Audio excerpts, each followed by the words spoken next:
গেছি ফিনকপ group of কোম্পানিজের আরেকটা খুব সাকসেসফুল স্টোরি নিয়ে। আমাদের মাঝখানে এখন আছেন বিশ্বজিৎ দাস স্যার।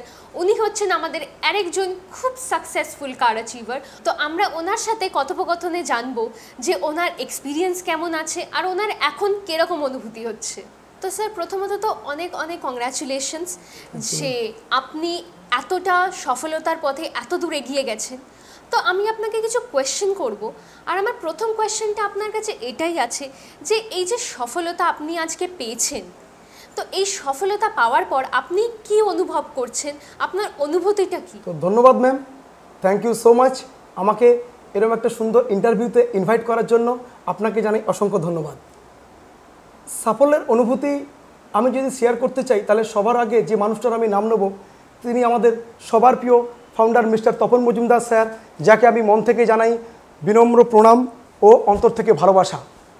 নেক্সট যে মানুষগুলোকে আমি ধন্যবাদ ও ভালোবাসা জানাতে চাই তারা আমার lovely team member and associate, তাদেরকে জানাই অসংখ্য ধন্যবাদ। এবং এন্টার ফিনকপ ফ্যামিলির প্রত্যেকটা সদস্যকে আমি ধন্যবাদ জানাতে চাই। ফিনকপ গ্রুপ অফ কোম্পানিজ একটা অনেক বড় সংগঠন। তো আমার কোয়েশ্চেন আপনার কাছে হচ্ছে যে আপনি এই সংগঠনকে এক কথায় যদি কিছু বলতে চান তো আপনি কি বলতে চাইবেন? অ্যাকচুয়ালি ম্যাম, ফিনকপের মতো একটা বটবৃক্ষকে এক কথায় প্রকাশ করা আমার কাছে খুবই মুশকিল। তবুও যখন আপনি কোয়েশ্চেনটা করলেন আমি অবশ্যই উত্তর দেব।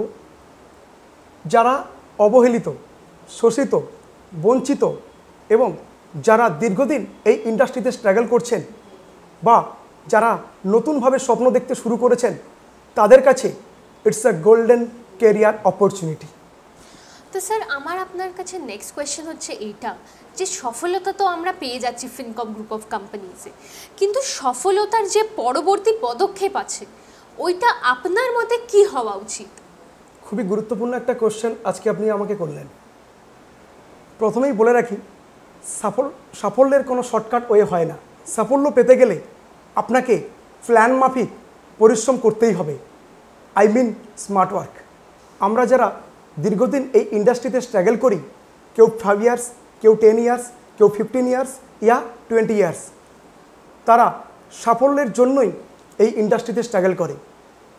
বহু স্ট্রাগলের পরে তাদের কাঙ্ক্ষিত সাফল্য তারা স্বাদ পায়, কিন্তু সাফল্য পাওয়ার পরে আমরা ভুলে যাই আমাদের অতীতটাকে। আর এখানেই আমার একটা ছোট্ট মেসেজ যে আমরা সাফল্য পাওয়ার পরে যেন অতীতটাকে না ভুলে যাই।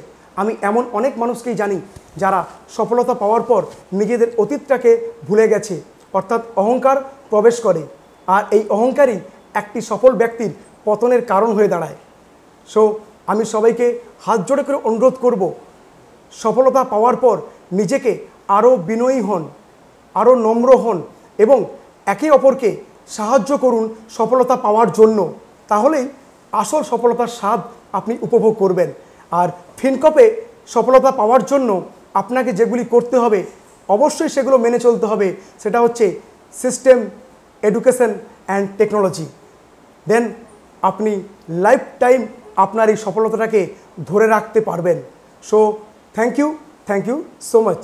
Thank you ma'am. আপনাকে অসংখ্য অসংখ্য ধন্যবাদ যে আপনি এত ভালো একটা ইন্টারভিউ দিলেন, আর আপনার যে ফিলিংস আছে, আপনার যে এক্সপিরিয়েন্স আছে ওইটা আমাদের সবার সাথে শেয়ার করলেন।